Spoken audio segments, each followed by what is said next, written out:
بسم اللہ الرحمن الرحیم۔ السلام علیکم ناظرین گرامی، کرم دین چوکیدار اپنی سائیکل کے ہینڈل سے گوشت کی چند تھیلیاں لٹکائے تیزی سے پیڈل مارتا ہوا اپنی دھن میں چلا جا رہا تھا۔ اس کے چہرے پہ ایک انوکھی سی مسکراہٹ کے آثار نظر آ رہے تھے۔ ایک انتہائی غریب سے محلے میں پہنچ کر اس نے ایک گھر کے سامنے سائیکل روکی اور گھر کا دروازہ کھٹکھٹایا۔ کچھ دیر بعد اندر سے ایک نسوانی آواز آئی کہ جی کون؟ باجی میں ہوں، کرم دین چوکیدار۔ اس کی بلند آواز سے جواب دیتے ہی دروازہ کھلا اور دوپٹے کے پلو سے چہرہ ڈھانپنے ایک عورت نظر آئی۔ کرم دین نے نگاہیں جھکاتے ہوئے اس خاتون کو بڑے احترام سے سلام کیا، حال احوال پوچھا، عید کی مبارکباد دی اور گوشت کی ایک تھیلی اس کی طرف بڑھاتے ہوئے کہا کہ لے باجی، یہ آپ کا حصہ ہے۔ اس عورت نے تھیلی لیتے ہوئے کرم دین کو مخاطب کرتے ہوئے کہا کہ کرم دین، میں تیرا شکریہ ادا نہیں کر سکتی، بس اللہ کے سامنے اپنی بچیوں کی یتیمی پیش کر کے تیرے لیے ہمیشہ خیر مانگتی رہتی ہوں۔ یہ سن کر کرم دین کی آنکھیں بھی ڈبڈبا گئیں۔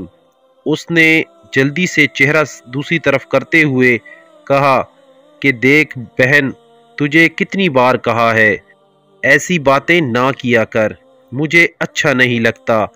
تو میری بہنوں کی طرح ہے، تیری بیٹیاں مجھے اپنی بیٹیوں کی طرح ہی عزیز ہیں۔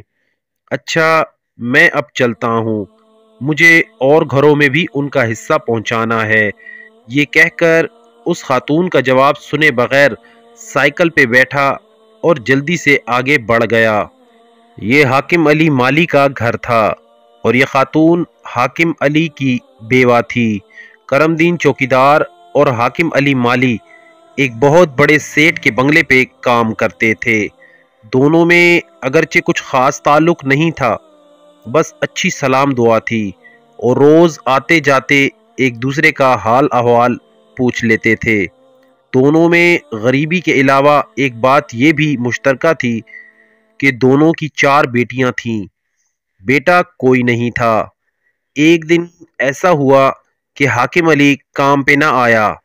یوں تو وہ پہلے بھی کئی بار چھٹی کر لیا کرتا تھا، مگر آج شاید سیٹ کے کچھ مہمان آئے تھے، اس لیے انہوں نے کرم دین کو اس کا پتہ کرنے کے لیے اس کے گھر بھیج دیا۔ کرم دین وہاں پہنچا تو دیکھا کہ اس کے گھر میں گویا قیامت صغریٰ برپا تھی۔ حاکم علی کی بیوی اور بیٹیاں تھاڑے مار مار کر رو رہی تھیں۔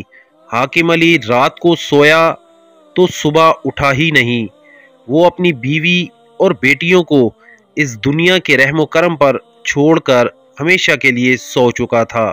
کرم دین بیچارہ خود بھی بہت غریب آدمی تھا اور بال بچے دار بھی، مگر اس دن سے ہر چھوٹی بڑی عید پہ جتنا ہو سکتا تھا ان کے لیے کوئی نہ کوئی چیز اور گوشت پہنچا دیا کرتا تھا۔ کرم دین جب پہلی بار ان کے ہاں گوشت لے کر آیا تو حاکم علی کی بیوی نے روتے ہوئے کہا، کرم دین، اللہ تیرا بھلا کرے، آج میرے بچے 1.5-2 سال بعد پہلی بار گوشت کھائیں گے۔ بس یہ جملہ سننا تھا، بس اس کے دل پر خنجر سے چل کر رہ گئے۔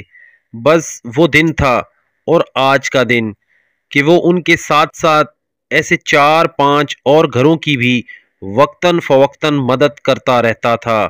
باقی گھروں میں بھی گوشت کی تھیلیاں پہنچا کر وہ واپس پلٹا تو کافی دیر ہو چکی تھی۔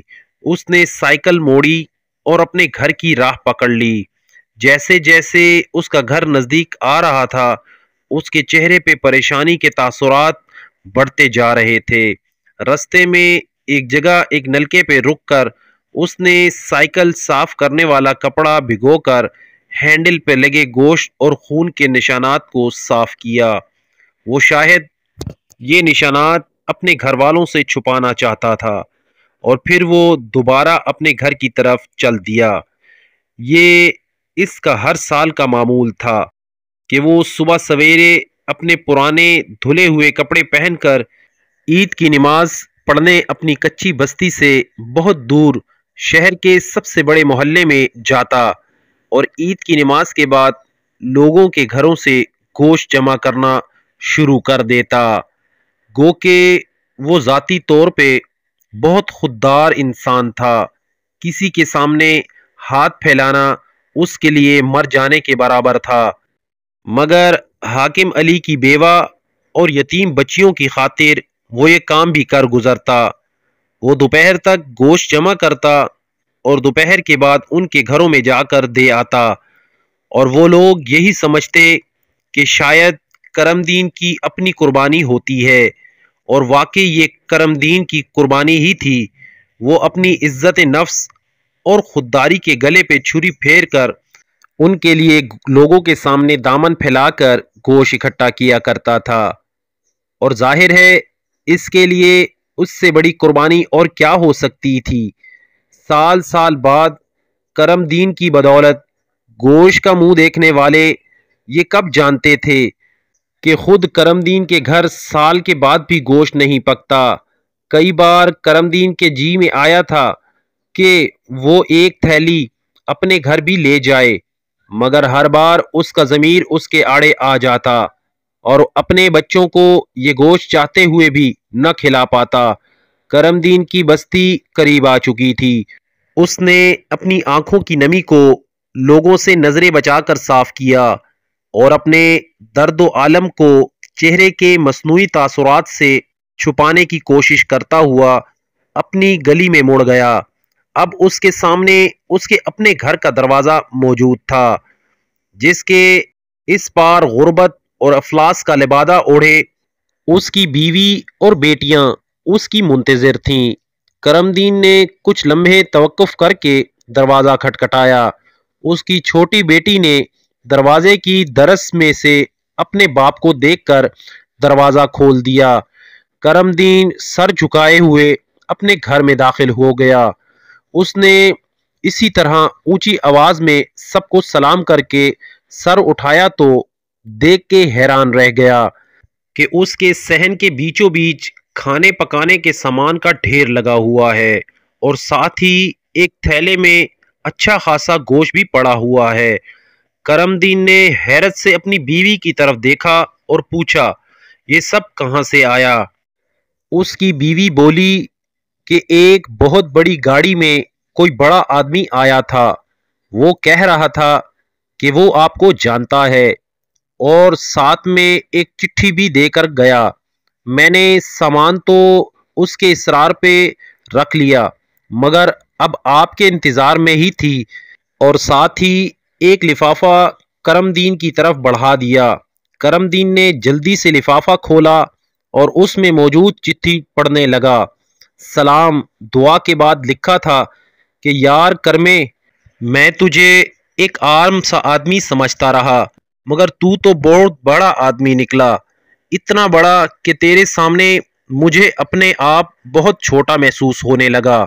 مجھے تیرے بارے میں کچھ باتیں کہیں سے پتہ چلی تھی، پھر میں نے سارا دن تیرا پیچھا کیا اور حاکم علی کے گھر تک جا پہنچا۔ وہاں سے مجھے تیرے بارے میں باقی سب پتہ چل گیا کہ جب تیرے گھر آیا تو پتہ چلا کہ تیرے اپنے گھر کے حالات بھی بالکل انہی لوگوں جیسے ہیں۔ کرمے، یہ کچھ چیزیں عید کا تحفہ سمجھ کر قبول کر لے، تجھے اللہ کا واسطہ انکار نہ کرنا۔